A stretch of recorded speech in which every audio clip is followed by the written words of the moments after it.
सोलापूर जिल्ह्याचे पालकमंत्री तथा राज्याचे ग्रामविकास मंत्री जयकुमार गोरे साहेब आज सोलापूर दौऱ्यावर होते। त्यानिमित्तानं त्यांची भेट घेऊन त्यांना पुढील वाटचाली शुभेच्छा देऊन शहरात सध्या जड वाहतुकीनं प्रचंड असा हैदोस घातलेला आहे।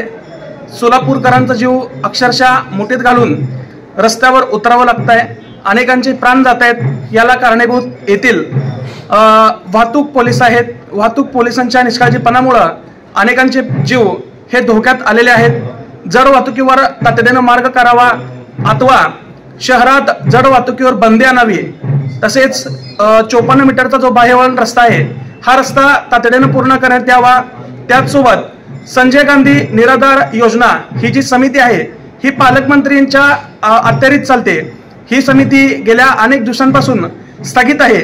या समितीवर अशासकीय सदस्यपदी नियुक्ती करण्यात यावी व याचे कामकाज पूर्ववत करण्यात यावे। त्याचसोबत ग्रामविकास खाते जे आहे ते पालकमंत्री जयकुमार गोरे साहेब यांच्याकडे असल्यामुळे शहरात 1.5 लाख बेघर लोकांची संख्या आहे।